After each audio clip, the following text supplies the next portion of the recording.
So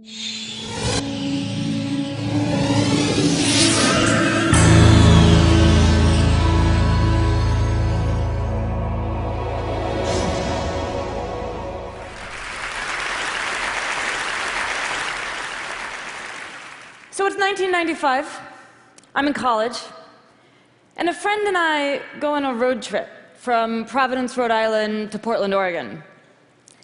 And you know, we're young and unemployed, so we do the whole thing on back roads, through state parks and national forests, basically the longest route we can possibly take.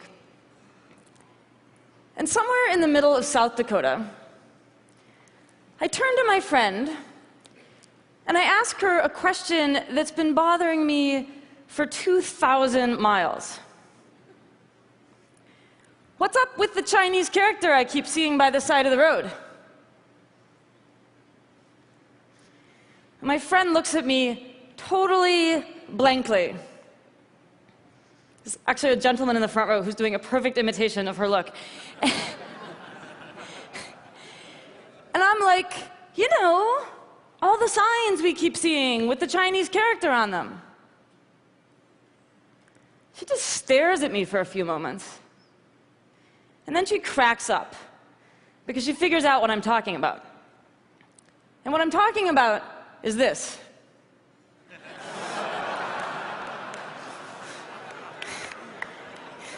Right, the famous Chinese character for picnic area. I have spent the last 5 years of my life thinking about situations exactly like this. Why we sometimes misunderstand the signs around us, and how we behave when that happens, and what all of this can tell us about human nature. In other words, as you heard Chris say, I've spent the last 5 years thinking about being wrong. This might strike you as a strange career move, but it actually has one great advantage: no job competition. In fact, most of us do everything we can to avoid thinking about being wrong, or at least to avoid thinking about the possibility that we ourselves are wrong. You know, we get it in the abstract. We all know everybody in this room makes mistakes. The human species in general is fallible. Okay, fine. But when it comes down to me right now, to all the beliefs I hold here in the present tense, suddenly all of this abstract appreciation of fallibility goes out the window. And I can't actually think of anything I'm wrong about. And the thing is, you know, the present tense is where we live. We go to meetings in the present tense. We go on family vacations in the present tense. We go to the polls and vote in the present tense. So effectively, we all wind up kind of traveling through life sort of trapped in this little bubble of feeling very right about everything. I think this is a problem. I think it's a problem for each of us as individuals in our personal and professional lives. And I think it's a problem for all of us collectively as a culture. So what I want to do today is, first of all, talk about why we get stuck inside this feeling of being right. And second, why it's such a problem. And finally, I want to convince you that it is possible to step outside of that feeling. And that if you can do so, it is the single greatest moral, intellectual, and creative leap you can make. So, why do we get stuck in this feeling of being right? One reason actually has to do with the feeling of being wrong. So let me ask you guys something. Or actually, let me ask you guys something, because you're right here. How does it feel, emotionally? How does it feel to be wrong? Dreadful. Thumbs down. Embarrassing. Okay, wonderful, great. Dreadful, thumbs down, embarrassing. Thank you. These are great answers. But they're answers to a different question. You guys are answering the question, how does it feel to realize you're wrong?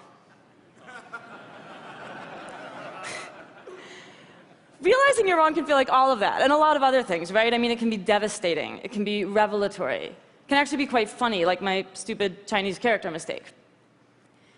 But just being wrong doesn't feel like anything. I'll give you an analogy. You remember that Looney Tunes cartoon where there's this kind of pathetic coyote who's always chasing and never catching a roadrunner? In pretty much every episode of this cartoon, there's a moment where the coyote is chasing the roadrunner, and the roadrunner runs off a cliff, which is fine. He's a bird. He can fly. But the thing is, the coyote runs off the cliff right after him. And what's funny, at least if you're 6 years old, is that the coyote's totally fine too. He just keeps running. Right up until the moment that he looks down and realizes that he's in midair. That's when he falls. When we're wrong about something, not when we realize it, but before that, we're like that coyote after he's gone off the cliff and before he looks down. We're already wrong. We're already in trouble. But we feel like we're on solid ground. So I should actually correct something I said a moment ago. It does feel like something to be wrong. It feels like being right.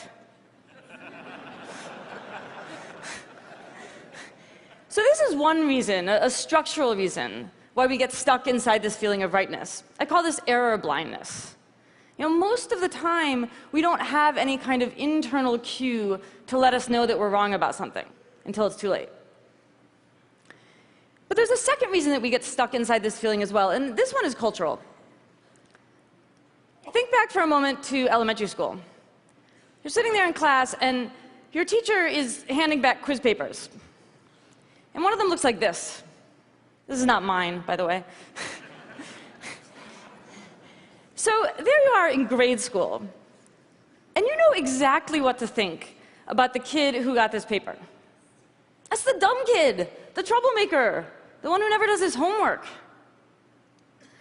So by the time you are 9 years old, you've already learned, first of all, that people who get stuff wrong are lazy, irresponsible dimwits. And second of all, that the way to succeed in life is to never make any mistakes. We learn these really bad lessons really well. And a lot of us, and I suspect especially a lot of us in this room, deal with them by just becoming perfect little A students, perfectionists, overachievers. Right, Mr. CFO, astrophysicist, ultramarathoner?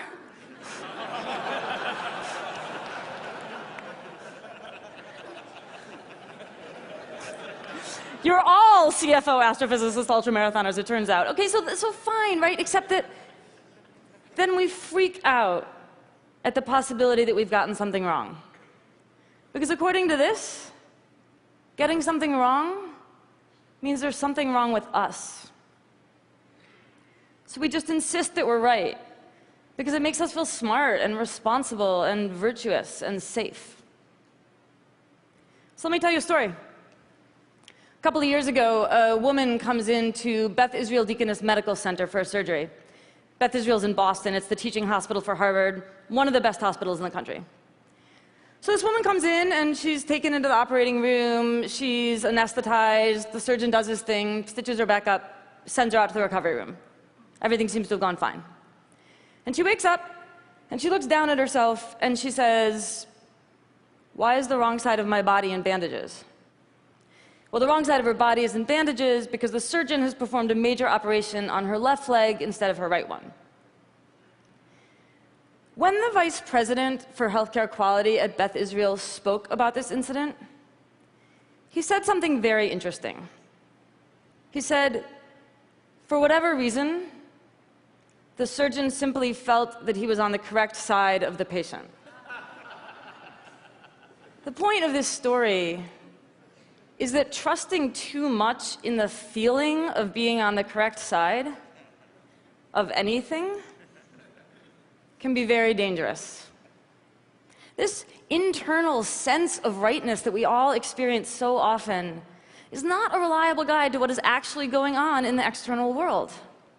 And when we act like it is, and we stop entertaining the possibility that we could be wrong, well, that's when we wind up doing things like dumping 200 million gallons of oil into the Gulf of Mexico, or torpedoing the global economy. So this is a huge practical problem. But it's also a huge social problem. Think for a moment about what it means to feel right. It means that you think that your beliefs just perfectly reflect reality. And when you feel that way, you've got a problem to solve, which is, how are you going to explain all of those people who disagree with you? It turns out most of us explain those people the same way, by resorting to a series of unfortunate assumptions. The first thing we usually do when someone disagrees with us is we just assume they're ignorant. They don't have access to the same information that we do, and when we generously share that information with them, they're going to see the light and come on over to our team. When that doesn't work, when it turns out those people have all the same facts that we do and they still disagree with us, then we move on to a second assumption, which is that they're idiots. They have all the right pieces of the puzzle, and they are too moronic to put them together correctly. And when that doesn't work, when it turns out that people who disagree with us have all the same facts we do and are actually pretty smart, then we move on to a third assumption. They know the truth, and they are deliberately distorting it for their own malevolent purposes. So this is a catastrophe. This attachment to our own rightness keeps us from preventing mistakes when we absolutely need to, and causes us to treat each other terribly. But to me, what's most baffling and most tragic about this is that it misses the whole point of being human. It's like we want to imagine that our minds are just these perfectly translucent windows, and we just kind of gaze out of them and describe the world as it unfolds. And we want everybody else to gaze out of the same window and see the exact same thing.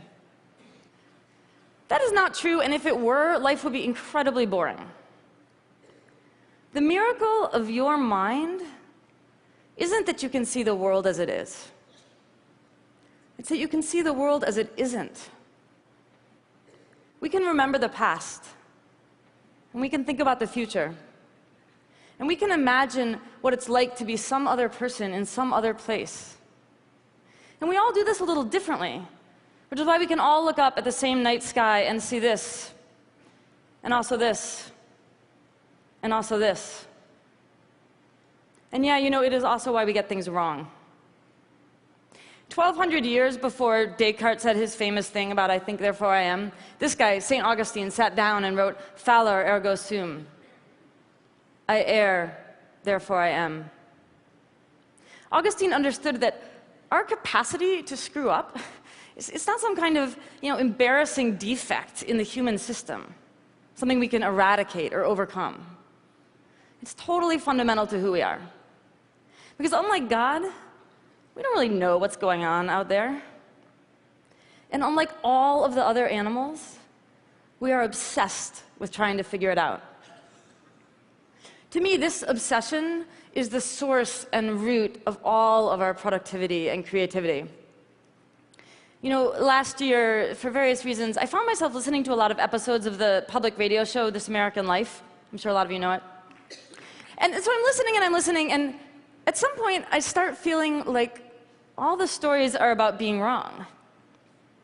And my first thought was, I've lost it.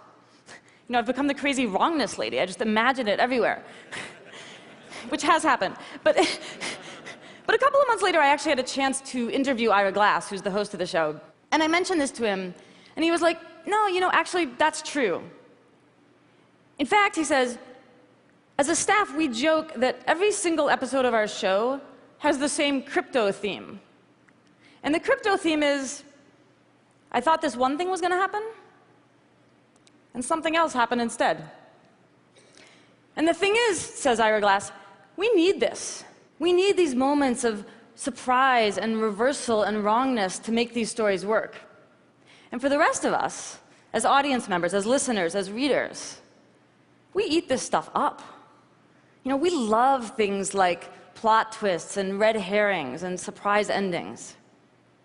When it comes to our stories, we love being wrong. But our stories are like this because our lives are like this. We think this one thing is going to happen, and something else happens instead. George Bush thought he was going to invade Iraq, find a bunch of weapons of mass destruction, liberate the people, and bring democracy to the Middle East. And something else happened instead. And Hosni Mubarak thought he was going to be the dictator of Egypt for the rest of his life until he got too old or too sick and could pass the reins of power on to his son. And something else happened instead. And maybe you thought you were going to grow up and marry your high school sweetheart and move back to your hometown and raise a bunch of kids together. And something else happened instead. And I have to tell you that I thought I was writing an incredibly nerdy book about a subject everybody hates for an audience that would never materialize. And something else happened instead. I mean, this is life. You know, for good and for ill, we generate these incredible stories about the world around us. And then the world turns around and astonishes us. I mean, no offense, but this entire conference is an unbelievable monument to our capacity to get stuff wrong. We just spent an entire week talking about innovations and advancements and improvements, but you know why we need all of those innovations and advancements and improvements? Because half the stuff that seemed most mind-boggling and world-altering at, TED 1998,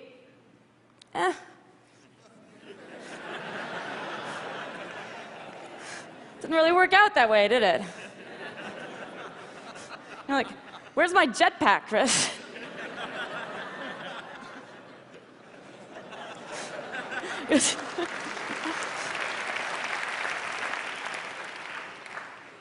So here we are again. And that's how it goes. We come up with another idea. We tell another story. We hold another conference. The theme of this one, as you guys have now heard 7 million times, is the rediscovery of wonder. And to me, if you really want to rediscover wonder, you need to step outside of that tiny, terrified space of rightness and look around at each other and look out at the vastness and complexity and mystery of the universe and be able to say, wow, I don't know. Maybe I'm wrong. Thank you.